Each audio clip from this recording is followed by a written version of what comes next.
안녕하세요. 새로운 한 주도 주님의 은혜와 평강이 여러분의 삶 가운데 가득하기를 축복합니다. 오늘 본문은 예레미야 5장입니다. 예루살렘에 사는 사람들아, 예루살렘의 모든 거리를 두루 다니며 둘러보고 찾아보아라. 예루살렘의 모든 광장을 샅샅이 뒤져보아라. 너희가 그곳에서 바르게 일하고 진실하게 살려고 하는 사람을 하나라도 찾는다면 내가 이 도성을 용서하겠다. 그들이 주님께서 살아계심을 두고 맹세하고 주님을 섬긴다고 말하지만 말하는 것과 사는 것이 다르다. 주님께서는 몸소 진실을 찾고 계셨습니다. 주님께서 그들을 때리셨어도 그들은 정신을 차리지 않으며 주님께서 그들을 멸망시키신 것인데도 그들은 교훈받기를 거절합니다. 그들은 얼굴을 바윗돌보다도 더 굳게 하고 주님께로 돌아오기를 거절합니다. 나는 이러한 생각도 해보았다. 가난하고 무식한 사람들은 주님의 길도 모르고 하나님께서 주신 법도 모르니 그처럼 어리석게 행동할 수밖에 없겠지. 이제 부유하고 유식한 사람들에게 가서 그들에게 이야기를 해보자. 그들이야말로 주님의 길과 하나님께서 주신 법을 알고 있을 것이다. 그러나 그들도 한결같이 곱비 뿔린 망아지들이다. 멍에를 부러뜨리고 결박한 끈을 끊어버린 자들이다. 그러므로 사자가 숲속에서 뛰쳐나와서 그들을 물어뜯을 것이다. 사막의 늑대가 그들을 찢어 죽일 것이다. 표범이 성읍마다 엿보고 있으니 성 바깥으로 나오는 자마다 모두 찢겨 죽을 것이다. 그들의 죄가 아주 크고 하나님을 배반한 행위가 매우 크구나. 예루살렘아, 내가 너를 어떻게 용서하여 줄 수가 있겠느냐. 너희 자식들이 나를 버리고 떠나서 신도 아닌 것들을 두고 맹세하여 섬겼다. 내가 그들을 배불리 먹여놓았더니 그들은 창녀의 집으로 몰려가서 모두가 음행을 하였다. 그들은 살찌고 정욕이 왕성한 순말과 같이 되어서 각기 이웃의 아내를 탐내어 울부짖는다. 이런 일을 내가 벌하지 않을 수가 있겠느냐. 나 주의 말이다. 이런 백성에게 내가 보복하지 않을 수가 있겠느냐. 이스라엘의 대적들아, 너희는 저 언덕으로 올라가서 내 포도원을 망쳐 놓아라. 전멸시키지는 말고 그 가지만 모두 잘라버려라. 그것들은 이미 나 주의 것이 아니다. 이스라엘과 유다가 완전히 나를 배반하고 떠나갔다. 나 주의 말이다. 이 백성이 주님을 부인하며 말한다. 그는 아무것도 아니다. 어떤 재앙도 우리를 덮치지 않을 것이다. 우리는 전란이나 기근을 당하지 않을 것이다. 그러나 예레미야야, 이러한 예언자들에게는 내가 아무런 예언도 준 일이 없다. 그들의 말은 허풍일 뿐이다. 그들이 그런 말을 하였으니 보아라. 내가 너희 입에 있는 나의 말을 불이 되게 하고 이 백성은 장작이 되게 하겠다. 불이 장작을 모두 태울 것이다. 그러므로 나 만군의 주 하나님이 말한다. 이스라엘 백성아, 내가 먼 곳에서 한 민족을 데려다가 너희를 치게 하겠다. 나 주의 말이다. 그 민족은 강하며 옛적부터 내려온 민족이다. 그 민족의 언어를 네가 알지 못하며 그들이 말을 하여도 너는 알아듣지 못한다. 그들의 화살은 모두 열린 무덤과 같고 그들은 모두 용사들이다. 네가 거둔 곡식과 너의 양식을 그들이 먹어치우고 너의 아들과 딸들도 그들이 죽이고 너의 양떼와 소떼도 그들이 잡아먹고 너의 포도와 무화과도 그들이 모두 먹어치울 것이다. 네가 의지하고 있는 견고한 성들도 그들이 모두 칼로 무너뜨릴 것이다. 그러나 그럴 때에도 내가 너희를 완전히 멸망시키지는 않겠다. 나 주의 말이다. 예레미야야, 그들이 무엇 때문에 주 우리 하나님께서 우리에게 이런 모든 일을 하셨는가 하고 너에게 물으면 너는 그들에게 말하여 주어라. 너희가 너희 땅에서 나를 버리고 다른 신들을 섬겼으니 이제는 너희가 남의 나라 땅에서 다른 나라 사람을 섬겨야 할 것이기 때문이다. 너는 이 말을 야곱의 자손에게 전하고 유다 백성에게 들려주어라. 이 어리석고 깨달을 줄 모르는 백성아, 눈이 있어도 볼 수가 없고 귀가 있어도 들을 수가 없는 백성아, 너희는 이제 내가 하는 말을 잘 들어라. 너희는 내가 두렵지도 않느냐? 나 주의 말이다. 너희는 내 앞에서 떨리지도 않느냐? 나는 모래로 바다의 경계선을 만들어 놓고 바다가 넘어설 수 없는 영원한 경계선을 그어 놓았다. 비록 바닷물이 출렁거려도 그 경계선을 없애지 못하고 아무리 큰 파도가 몰아쳐도 그 경계선을 넘어설 수가 없다. 그러나 너희는 목이 고자 고집이 세고 반역하는 백성이어서 나에게서 돌아서서 멀리 떠나고 말았다. 너희는 마음속으로라도 주 우리의 하나님은 두려운 분이다. 그분은 제때에 비를 주고 이른 비와 늦은 비를 철따라 내리며 곡식을 거두는 일정한 이 시기를 정하여 주었다 하고 말한 적이 없다. 바로 너희의 모든 죄악이 이러한 것들을 누리지 못하게 하였고 너희의 온갖 범죄가 그 좋은 것들을 가로막아 너희에게 이르지 못하게 하였다. 나의 백성 가운데는 흉악한 사람들이 있어서 마치 새 잡는 사냥꾼처럼 허리를 굽히고 숨어 엎드리고 수많은 곳에 덫을 놓아 사람을 잡는다. 조롱의 새를 가득히 잡아놓듯이 그들은 남을 속여서 빼앗은 재물로 자기들의 집을 가득 채워 놓았다. 그렇게 해서 그들은 세도를 부리고 벼락부자가 되었다. 그들은 피둥피둥 살이 찌고 살에서 윤기가 돈다. 악한 짓은 어느 것 하나 못하는 것이 없고 자기들의 입속만 채운다. 고아의 억울한 사정을 올바르게 재판하지도 않고 가난한 사람들의 권리를 지켜주는 공정한 판결도 하지 않는다. 이런 일들을 내가 벌하지 않을 수 있겠느냐? 나 주의 말이다. 이러한 백성에게 내가 보복하지 않을 수 있겠느냐? 지금 이 나라에서는 놀랍고도 끔찍스러운 일들이 일어나고 있다. 예언자들은 거짓으로 예언을 하며 제사장들은 거짓 예언자들이 시키는 대로 다스리며 나의 백성은 이것을 좋아하니 마지막 때에 너희가 어떻게 하려느냐? 아멘. 자, 오늘 우리가 마주하는 예레미야 5장은 참으로 그런 아픈 본문입니다. 하나님께서는 예레미야에게 예루살렘 거리를 구석구석 돌아다녀 보고 단 한 사람을 찾아봐라 한 사람의 의인을 찾아봐라 이렇게 말씀을 하십니다. 바르게 일하고 진실하게 살려고 하는 사람 단 한 명, 단 한 명만 있으면 내가 이 성읍을 용서하겠다 이렇게 파격적인 제안을 하세요.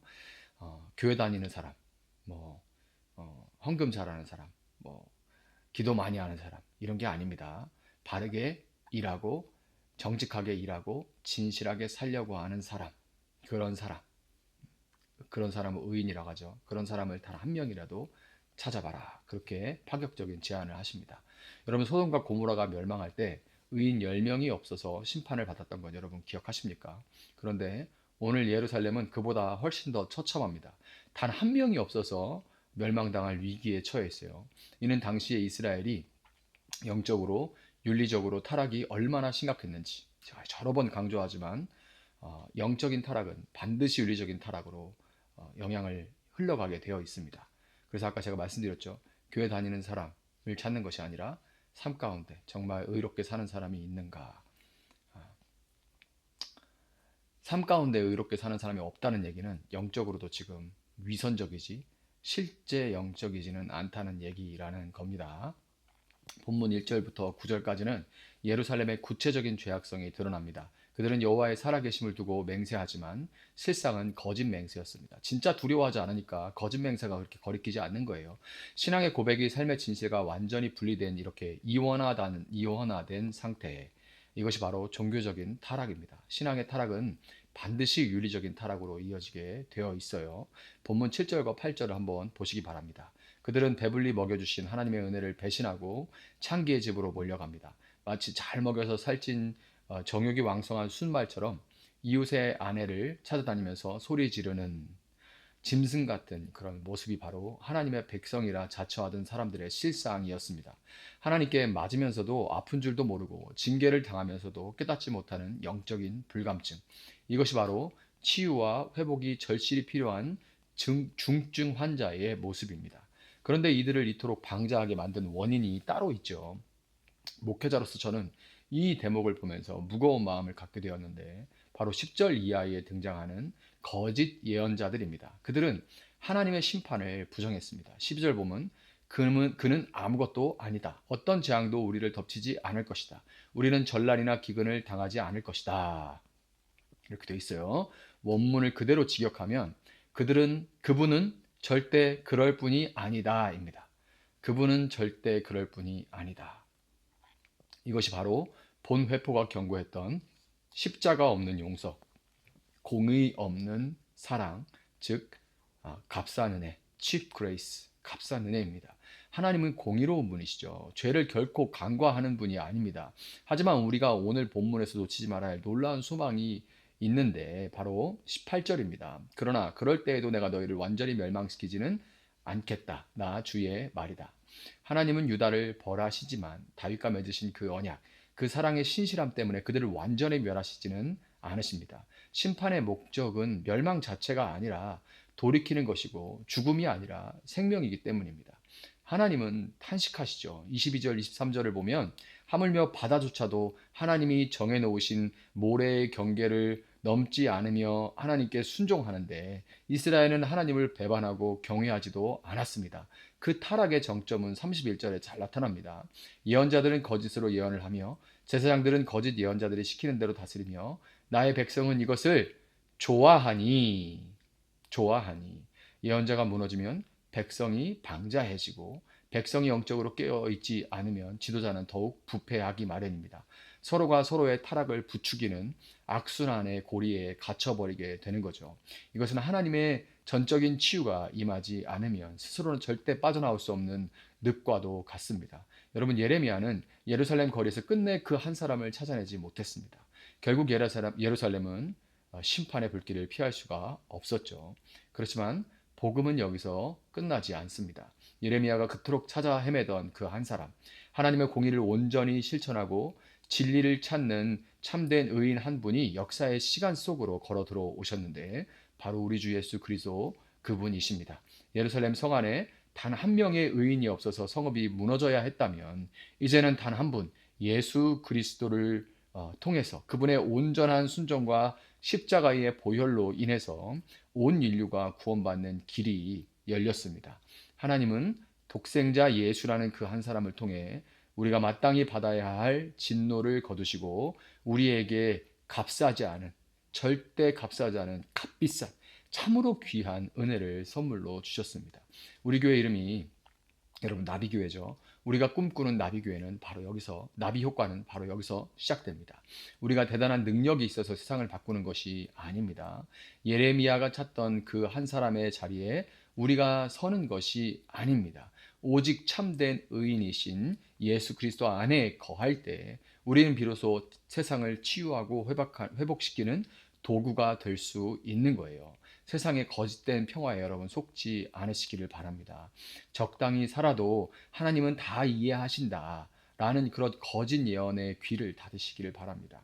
대신 하나님의 거룩한 공의 앞에 떨면서, 거룩한 떨림, 이 떨면서 동시에 십자가의 끝없는 사랑을 붙드시기를 바랍니다.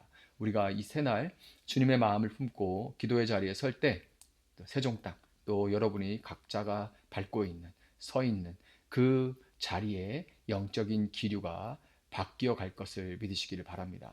한 사람의 진실한 예배자가 하나님을 두려워하는, 오직 죄 짓는 것만을 두려워하는 진실한 예배자가 설 때 가정과 일터와 이 도시에 치유와 회복의 나비 효과가 일어나게 될 것입니다. 오늘 하루 우리를 위해 그 한 사람이 되어주신 예수님을 묵상하면서 그분의 생명을 증거하는 복된 하루가 되기를 예수님의 이름으로 축복합니다. 잠시 기도하겠습니다.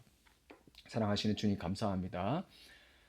주님, 우리를 위해 한 분 의인이 되어주시니 감사합니다. 하나님의 저울에 달아도 결코 모자람이 없는 의인 되신 주님, 주님으로 인하여서 믿음으로 주님 안에 있게 된 우리 또한 하나님 앞에 의인이요 또한 거룩한 하나님의 자녀로 성도로 불리게 되었음을 참으로 감사합니다. 주님, 우리가 하나님께서 이미 우리를 그렇게 불러주시고 회복시켜 주신 대로 정말로 주님 안에서 주님과 동행하는 의인의 삶을 살아갈 수 있도록 주님 도와주시기 원합니다. 주님께서 이 땅을 찾으실 때 주님 우리로 인하여서 이 땅에 심판을 거두시고 이 땅에 다시금 치유와 회복의 바람이 일어날 수 있도록 우리 한 사람 한 사람을 불러 사용하여 주시기를 원합니다. 그렇게 살아갈 수 있도록 주님 우리의 힘도 능도 아니고 오직 성령으로만 감당할 수 있사오니 주의 영이 오늘 두 손 모아 눈 감고 기도하는 모든 그 두 눈 속에 그 두 손 속에 두 손 가운데 임하여 주시고 그 마음 가운데 임하여 주셔서 성령의 기름 부음이 충만케 하여 주시옵소서. 감사하며 예수님의 이름으로 기도합니다. 아멘. 오늘 주신 말씀 붙들고 계속해서 기도합니다.